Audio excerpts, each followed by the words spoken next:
नमस्कार प्रेक्षकांनो, आजच्या एपिसोडमध्ये आपण बघूया. इथे आता शिवांगी गुन्हेगार असल्याचं सत्य सगळ्यांनाच कळलेलं असतं आणि आता अबोली म्हणत असते की जोपर्यंत शिवांगीला तिच्या गुन्ह्याची शिक्षा मिळवून देत नाही तोपर्यंत मी काही स्वस्थ बसणार नाही आहे. तेव्हा इथे रमा विचारत असते की सांग ना मनवा, तू जेव्हा बीडला गेली होतीस तेव्हा तिथे काय घडलं होतं? तेव्हा मनवा म्हणते की बीडला गेल्यानंतर मी आजूबाजूच्या लोकांना विचारलं. त्यांनी मला सांगितलं की समृद्धी आणि शिवांगी या दोघीजणी खूपच छान बहिणी होत्या.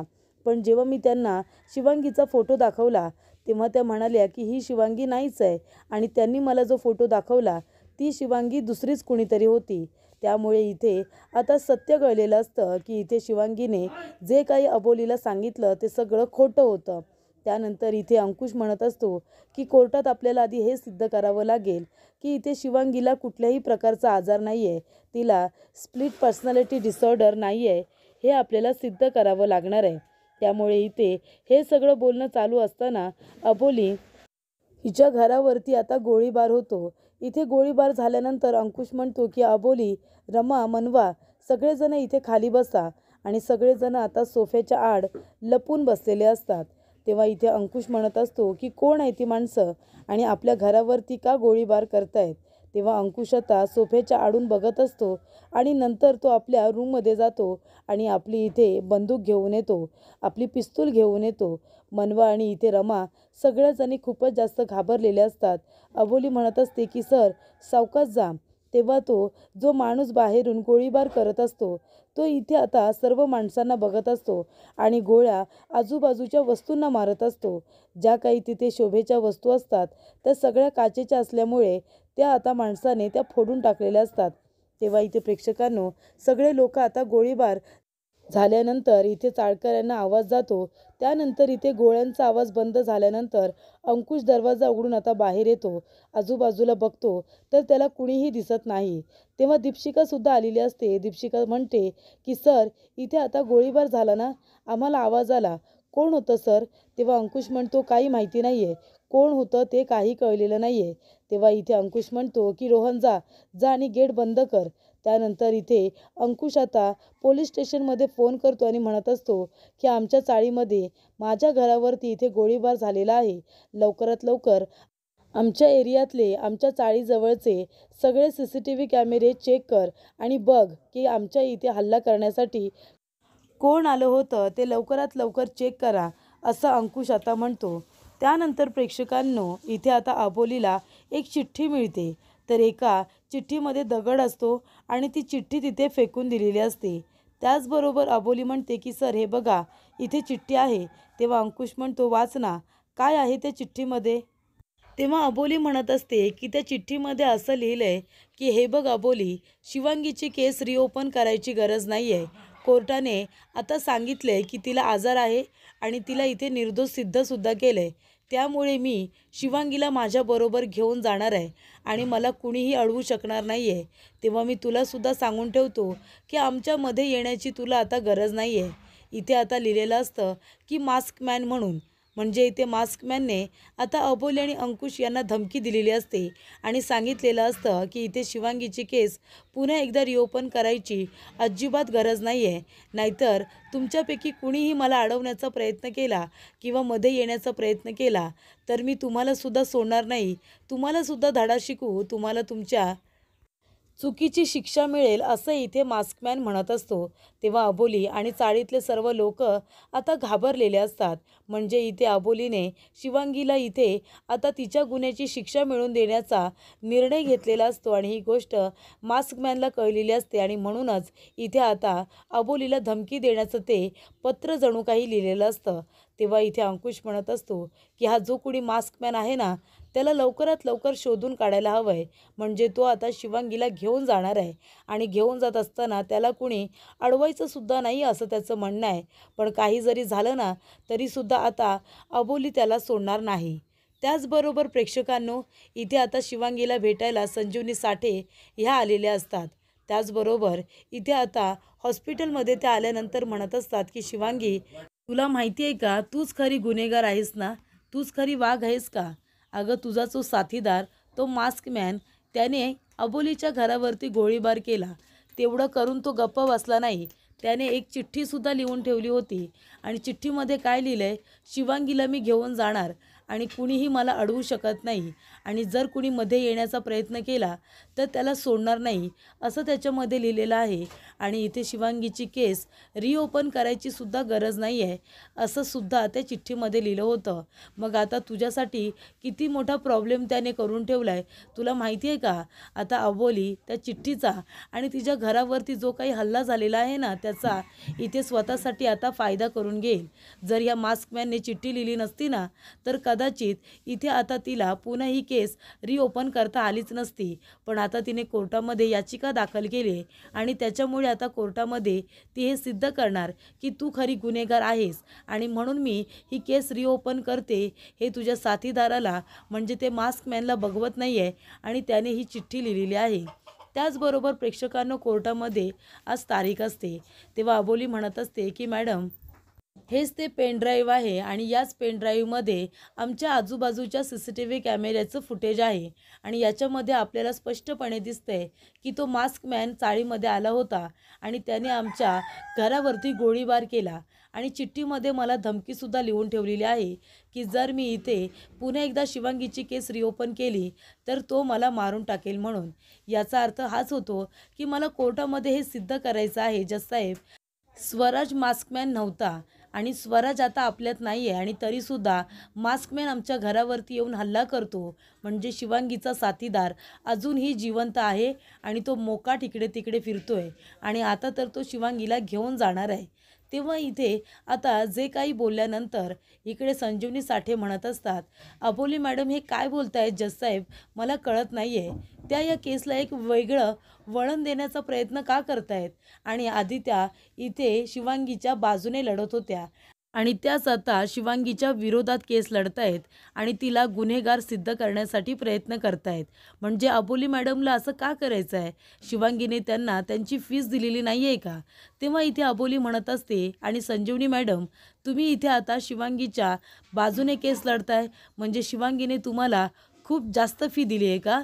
तेव्हा इथे अबोली म्हणत असते की जजसाहेब मी तुम्हाला सांगितलं ना माझं चुकलं, मी शिवांगीवरती आंधळा विश्वास ठेवला, तिने माझ्या विश्वासाचा इथे गैरफायदा घेतलेला आहे, तिने माझ्या साधेपणाचा आणि भोळेपणाचा गैरफायदा घेतला, मला तिने इथे तिच्या बोलण्यामध्ये अडकवलं, ती कशी निर्दोष आहे हे सातत्याने मला तिने पटवून दिलं आणि म्हणूनच मी तिच्यावरती आंधळा विश्वास ठेवला. पण जर तुम्ही बघाल तर मला कोर्टामध्ये आता हे सिद्ध करायचं आहे की स्वराज हा मास्कमॅन नव्हता, कारण स्वराजची डायरी आमच्या हाती लागलेली आहे आणि ती डायरी इथे आता तिने जजसाहेबांजवळ दिलेली असते. तेव्हा अबोली म्हणत असते की स्वराजला लिहायची सवय होती आणि तो चाळीमध्ये सातत्याने येत होता आणि त्याने चाळीमध्ये जे जे काही बघितलं ते सगळं त्याने त्या डायरीमध्ये अगदी तारखेपासून लिहिलेलं आहे. तेव्हा मला हेच म्हणायचं आहे की स्वराज हा मास्कमॅन नव्हता, तो एक गैरसमज होता, पण मास्कमॅन अजूनही जिवंत आहे आणि तो शिवांगीचा साथीदार आहे आणि आता जेव्हापासून मी ही केस रिओपन करण्याचा प्रयत्न करते आणि मी निर्णय घेतला आहे तेव्हापासून आता तो मास्कमॅन चिडलेला आहे आणि त्याने मला धमकीसुद्धा दिली. तेव्हा इकडे अबोली म्हणत असते की म्हणून मी म्हणते जजसाहेब की तुम्ही मला परवानगी द्या, मला शिवांगीची ही केस रिओपन करायची आहे, तिला तिच्या गुन्ह्याची शिक्षा मिळवून द्यायची आहे. आतापर्यंत मी तिच्यावरती विश्वास ठेवला आणि तिने माझ्या विश्वासाचा गैरफायदा घेतला, मला फसवलं, पण आता तिला असं वाटतंय की तिने एवढे सगळे गुन्हे केले आणि तिने आपल्याला असं दाखवण्याचा प्रयत्न केला की तिला इथे स्प्लिट पर्सनॅलिटी डिसऑर्डर आहे, पण तिला तसा कुठलाही आजार नाही आहे जजसाहेब, ती शिवांगीच आहे आणि शिवांगी म्हणूनच ती हे सगळे खून करत आलेली आहे आणि तिचं खरं नाव शिवांगी नाही आहे जजसाहेब, ते नावसुद्धा दुसरंच कुठलं तरी आहे आणि ती आत्तापर्यंत कोर्टात जे काही बोलत आले ते सगळं काही खोटं आहे आणि तिने हे स्वतःहूनसुद्धा मला सांगितलं आहे.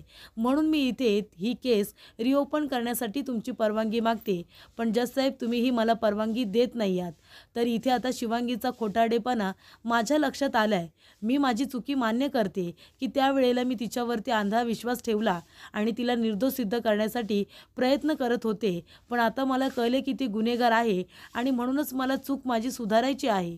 तेव्हा इथे संजीवनी मॅडम म्हणत असतात, अहो पण आता तुम्हाला असं का वाटतंय की ती शिवांगीच गुन्हेगार आहे आणि तो मास्कमॅन तिचा साथीदार आहे, हे तुम्ही कशावरून बोलताय? तेव्हा इकडे अबोली म्हणत असते की संजीवनी मॅडम, मी इथे ही केस पुन्हा एकदा रिओपन करते, कारण मला स्वराजला सुद्धा न्याय मिळवून द्यायचा आहे आणि स्वराज गुन्हेगार नाही आहे, तो मास्कमॅन नाही आहे. म्हणजे खरोखर जो मास्कमॅन आहे तो मोकाट बाहेर फिरतोय ना, मग आता तो शिवांगीचा साथीदार आहे, म्हणून तर त्याने त्या चिठ्ठीमध्ये तिचं नावसुद्धा टाकलेलं आहे आणि त्याला कसं काय माहिती की इथे शिवांगीला निर्दोष सोडलं आहे म्हणून.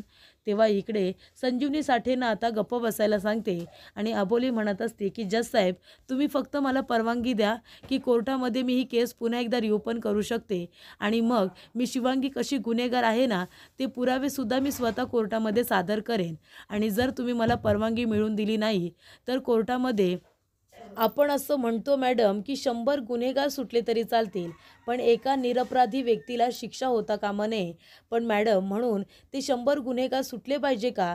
जर शिवांगीने हे सगळे खून केलेत आणि आता ती इथे स्प्लिट पर्सनॅलिटी डिसऑर्डर आहे म्हणून तिला आपण निर्दोष सोडायचं, तिने एवढ्या मुलींना मारलंय, मग तिला तिच्या गुन्ह्याची शिक्षा मिळायला नको का? तेव्हा इथे अबोली म्हणते, आणि जर ही शिवांगी निर्दोष सुटली आणि पुन्हा तिने तसे गुन्हे करायला सुरुवात केली आणि निरपराधी लोकांचे जीव गेले ना मॅडम, तर याची सर्वस्व जबाबदारी या कोर्टाची असेल, कारण तुम्ही मला परवानगी दिली नाही ही केस रिओपन करण्याची.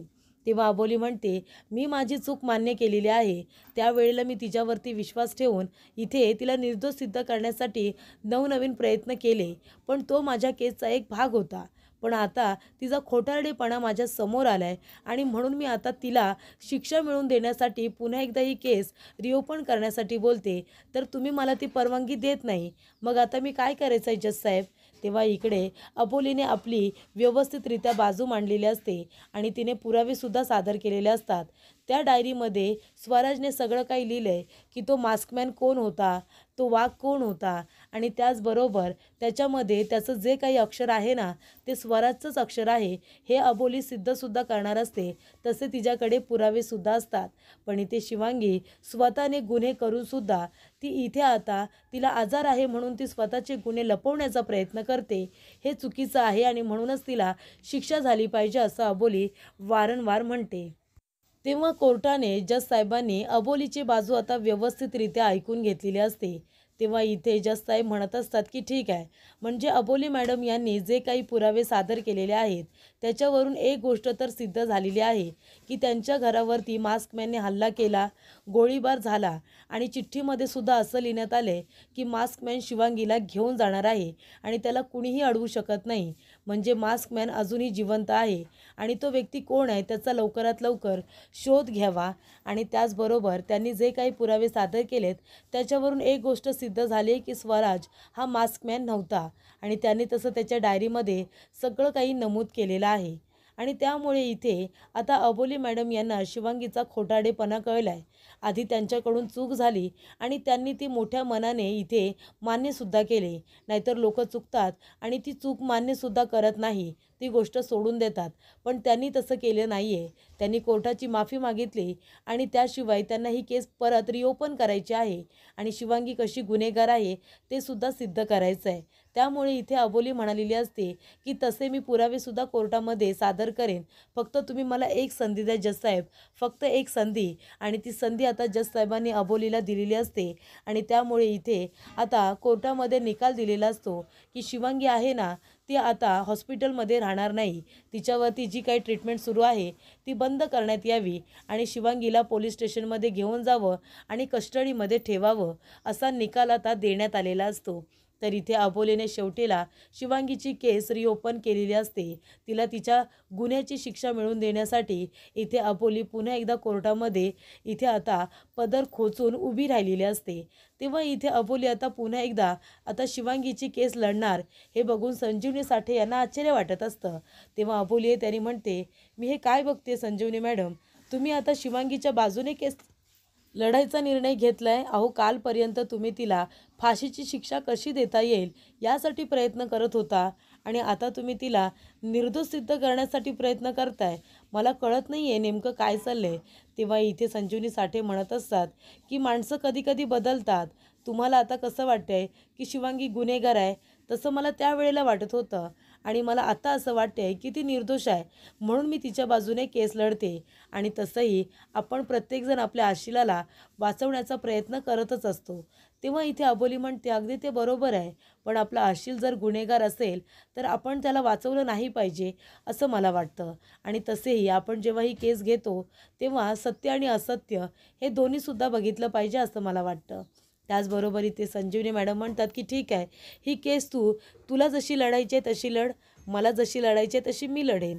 त्याचबरोबर इथे संजीवनी मॅडम गेल्यानंतर पत्रकार तिथे येतात आणि म्हणतात की अबोली मॅडम, अचानकपणे तुम्हाला असं का वाटतंय की शिवांगी गुन्हेगार आहे म्हणून? तेव्हा अबोली म्हणते, अचानकपणे नाही, मला ज्या वेळेला ती निर्दोष सिद्ध झाली आणि त्यानंतर काही गोष्टी माझ्या समोर आल्या आणि मी त्या केसचा पुन्हा एकदा स्टडी केला आणि शिवांगीने स्वतःने सुद्धा काही गोष्टी मला नंतरला सांगितल्या. त्यावरून मला कळलं की शिवांगी आतापर्यंत जे काही बोलत होती ते सगळं खोटं होतं आणि तीच खरी गुन्हेगार आहे.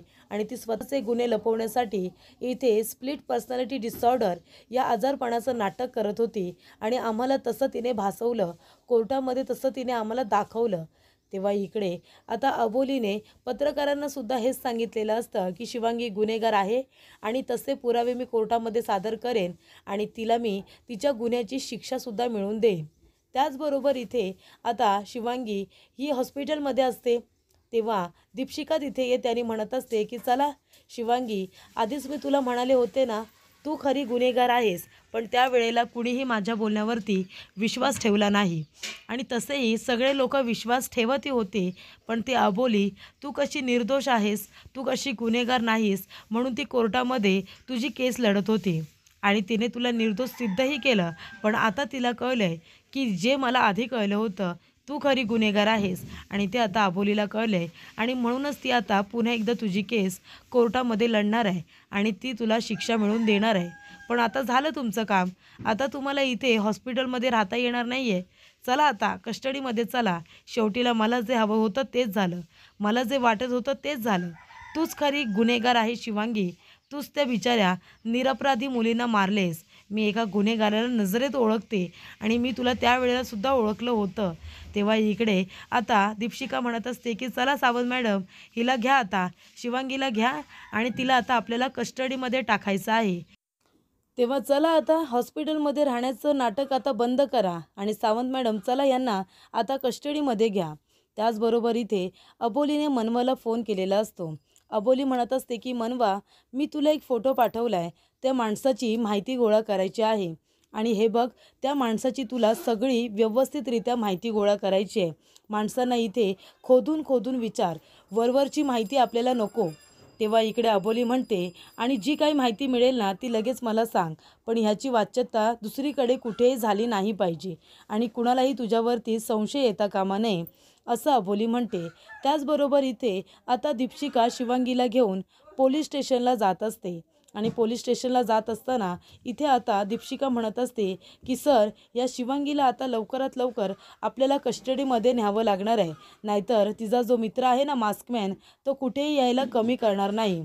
तेव्हा अंकुश म्हणत असतो की ते तर आपण करणारच आहोत, पण आजूबाजूला सुद्धा लक्ष ठेवायला हवं आहे, नाहीतर चाळीवरती जसा अटॅक केला तसा गाडीवरती सुद्धा करू शकतात. त्यानंतर इथे गाडीवरती आता समोरच्या काचेवरती हवी तेवढी माती पडते.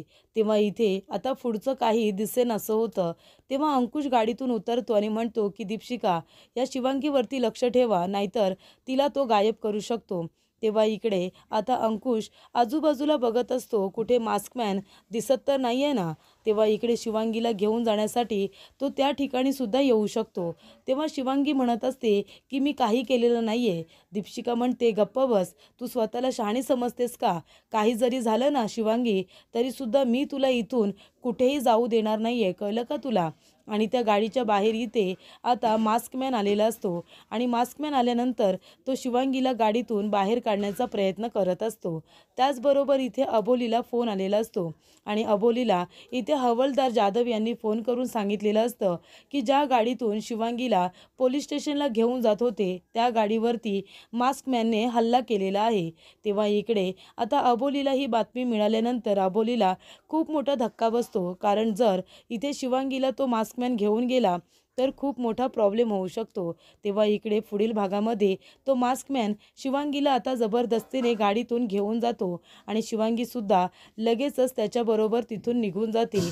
त्याचबरोबर इथे आता मास्कमॅनने शिवांगीला एका ठिकाणी आणून ठेवलेलं असतं. तेव्हा इथे मास्कमॅन म्हणत असतो की शिवांगी, मी असताना तुला घाबरायची गरज नाही आहे. तेव्हा शिवांगी म्हणते, बरं बास झालं आता, तोंडाचा मास्क बाजूला कर आणि माझ्याशी बोल. तेव्हा इकडे तो व्यक्ती दुसराच कुणीतरी असतो आणि त्याचबरोबर प्रेक्षकांनो, इथे अबोलीला आता शिवांगीचा एक फोटो मिळतो. तिच्या खांद्यावरती एका लेडीजचा हात आहे. ती तिची बहीण असू शकते. तेव्हा अबोली म्हणते, ही मास्कमॅन असेल का, असं तिला वाटतं.